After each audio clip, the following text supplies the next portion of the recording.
Eita, como tá passando rápido. Aqui do nosso lado, o doutor Davi, aqui no estúdio, que é psiquiatra, nos orientando aí sobre esquizofrenia. A Gleice está lá no Face, lotada de perguntas. Já já a gente vai te orientar sobre outros sintomas, né? O doutor aqui estava explicando que existem os negativos e os positivos da esquizofrenia. A gente vai saber já já.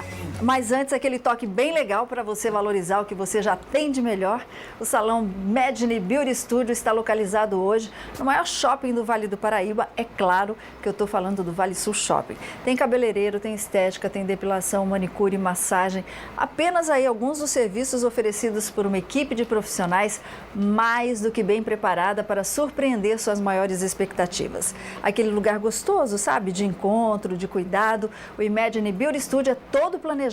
Está pensando em você, está pensando na sua família, tem uma área infantil com salas super bem equipadas, beleza, conforto, acompanhados de um atendimento mais do que diferenciado, com tanto carinho. E Medney Beauty Studio, um lugar para realçar ainda mais a sua beleza e, claro, fica no Vale Sul Shopping. Um beijo para todo o pessoal do Vale Sul. Bom, bora lá, né, Gleice? Que tá cheio de pergunta aí, né? Vamos sim, eu vou aproveitar e vou fazer duas perguntas já de uma vez aqui. Porque a Maria Brito e a Cíntia Regina mandaram aqui um recadinho pra gente relatando que elas são bastante ansiosas e que elas não conseguem se interessar por muito tempo por uma mesma coisa. E no caso da Cíntia ainda tem um agravante. Ela falou que não consegue confiar em ninguém e tem problemas para se relacionar em grupos também, que ela sempre quer um amigo só para ela. Doutor, isso pode desencadear também essa doença?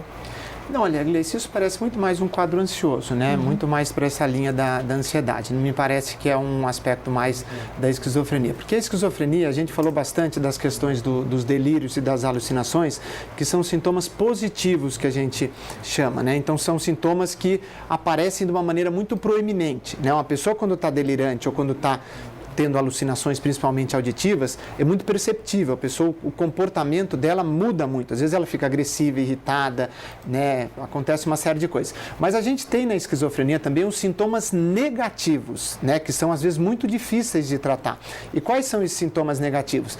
Um deles é a avolição. Então a pessoa não tem vontade de fazer as coisas. Ela fica muito parada, né? A questão da ambivalência, então às vezes ela não sabe se vai para lá, vai para cá, se é a cor X, a cor Y, ela fica muito em dúvida em relação a uma série de coisas. A questão do autismo, mas não o autismo como doença, o autismo visto de uma maneira mais ampla, no sentido sindrômico, de que assim, ela tem uma dificuldade de manter o contato com outras pessoas de uma forma muito intensa. E a outra questão é a questão da afetividade.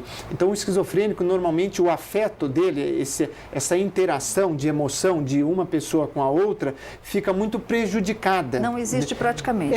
Fica você às vezes olha um esquizofrênico que ele mantém sempre aquele mesmo olhar, aquela mesma posição, parece que não existe nada ali, não é que não existe, existe porque a pessoa muitas vezes sofre e sofre muito, mas a afetividade é algo que está muito relacionado. Esses 4 As, né, são os 4 As do Bloiler, que foi um psiquiatra que, enfim, foi um dos que iniciou os estudos em relação à esquizofrenia. Ok, temos uma participação ao vivo, doutor Davi. Alô, boa tarde. Boa tarde. Linda, vou pedir para você tirar o som da sua TV, porque senão vai ficar uma galinha da Angola aqui dentro do estúdio fazendo ru, ru, ru. Aí você escuta a gente melhor pelo telefone, tá bom? Tá ok. Pode falar de que cidade você está falando, linda? É de São José. Pode fazer a sua pergunta. Então, eu queria saber se que às vezes dá aquela vontade assim de comprar, fazer compras. E faz parte dessa doença? Isso é compulsão, né? Isso está muito mais ligado ao transtorno afetivo bipolar, né? Porque a pessoa que é bipolar, então quem é bipolar é uma coisa, quem é esquizofrênico é outra coisa totalmente diferente. O bipolar é muito mais comum. O que acontece com a bipolaridade de uma maneira mais didática? A pessoa faz quadros depressivos em determinados momentos da vida e em determinados momentos ela fica em hipomania ou em mania. O que é isso? É justamente isso. Então a pessoa fica mais agitada, ela quer fazer um monte de coisa, às vezes ela quer fazer compras de uma maneira compulsiva, mas compras que ela não tem o poder de fazer aquelas compras, mas ela vai lá e compra. Tem nada a ver com a esquizofrenia. Então isso não é comum na esquizofrenia, isso é mais comum na bipolaridade. Tá, a gente está cheio de perguntas, mas antes me passou na cabeça aqui uma lembrança, viu, Gleice, que a gente estava conversando no camarim. Eu vou poupar o nome da pessoa, mas uma conhecida nossa disse que o irmão do namorado, tinha 20 e poucos anos, ele se suicidou. Ele era esquizofrênico, mas os pais parece que não prestavam muito atenção nesses sinais.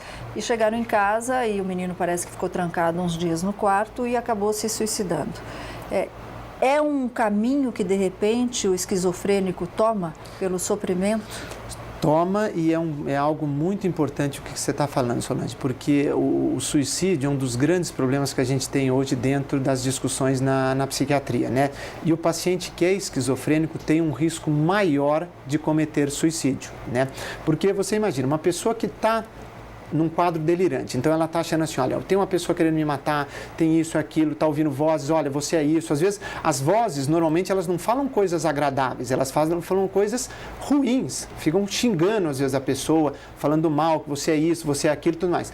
Então, se a pessoa não está tratando, se a família não está vendo, ela está sentindo todas essas coisas. Então, é um sofrimento muito grande. E aí, com uma frequência maior, pode acontecer um suicídio. Então, o que tem que ser feito?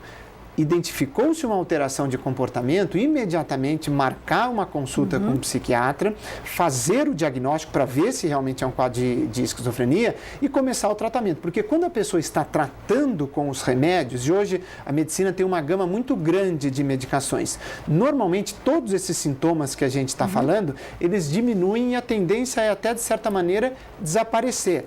E hoje a abordagem, como eu disse, ela não é só medicamentosa. Hoje tem todo um aparato de uma série de profissionais que vão auxiliar aquele paciente para que ele fique, enfim, tenha uma vida mais tranquila, né? Olha que alerta importante o doutor Davi está dando. A Gleice está fazendo sinalzinho de muita pergunta, né, Gleice? Isso mesmo, aproveitando aqui que a gente entrou nesse caso, né, infelizmente o jovem se suicidou. Doutor, qual que é a importância da família nesse tratamento de esquizofrenia? A família tem que acompanhar também a pessoa em casa, tem que ter uma atenção especial? Olha, Gleice, a família tem um aspecto assim, fundamental para que o tratamento ocorra de uma maneira tranquila. É um problema que não tem cura. Não tem cura, né? Mas ele tem um controle, né? Então, o paciente que é diagnosticado, normalmente ele vai tomar remédio para o resto da vida, né? A não ser, eventualmente, assim, com outras abordagens, às vezes até, mas não é o mais comum. Normalmente, a pessoa toma remédio para o resto da vida, tem que ter uma série de abordagens. E a família tem um aspecto fundamental, porque se a família não entender o que está acontecendo e não ajudar o paciente, a tendência é a coisa cada vez piorar mais. Uma última perguntinha que dá tempo rapidinho, Davi. Por que alguns pacientes ganham peso? Isso é mito ou verdade? Não, isso é verdade, porque tem alguns medicamentos psiquiátricos, né, os antipsicóticos, que são os neurolépticos, que são os remédios que normalmente fazem com que esses delírios e essas alucinações parem de acontecer na cabeça da pessoa. Tem alguns remédios que podem causar ganho de peso. Agora, o ganho de peso é uma discussão muito mais ampla, porque a pessoa fala assim, eu ganho peso por causa do remédio. A gente precisa de pensar que o ganho de peso tem uma série de fatores. Então, você tem que ter um controle alimentar, você tem que fazer exercício físico, né? Você tem que pensar na questão do metabolismo, porque quanto mais velho a gente vai ficando, a tendência é o nosso metabolismo ficar mais lento e a gente ter uma tendência maior a engordar. Então, com muita frequência, a pessoa fala, o remédio que me engordou. O remédio pode ter contribuído, mas tem que ampliar a discussão. Ok, então. Davi, passou muito rápido e quero você de volta aí para falar mais sobre esse assunto, viu? Que muito me interessou. Obrigada pela sua participação, viu? Obrigado a você pelo convite. Obrigada. Gleice, quem que faturou o livro do Senac de eventos aí, o show para assistir a Anitta nesta sexta-feira? Olha só, gente, o sortudo, que inclusive participou aqui com a gente com perguntinha, deu sorte ainda de levar ao par de convites para a Anitta sexta-feira, 10 da noite no Luso. John Felipe, parabéns, é só retirar aqui na Band, você ganhou. Par de ingressos e o livro do Senac aqui. Muito obrigada pela participação de todos. Amanhã a gente está de volta, adorei estar aqui com vocês. Um beijão. Pois é, e amanhã é dia de beabá da beleza. Aqui tá chegando o verão. Como é que a gente cuida do cabelo, da pele, do pé, de tudo para ficar bem bonitinho para esse verão? Fiquem com Deus e a gente se vê. Tchau, tchau. Olha, você me faz tão bem. Só de olhar teus olhos, baby, eu fico sem. Coração acelerado, mais de 100.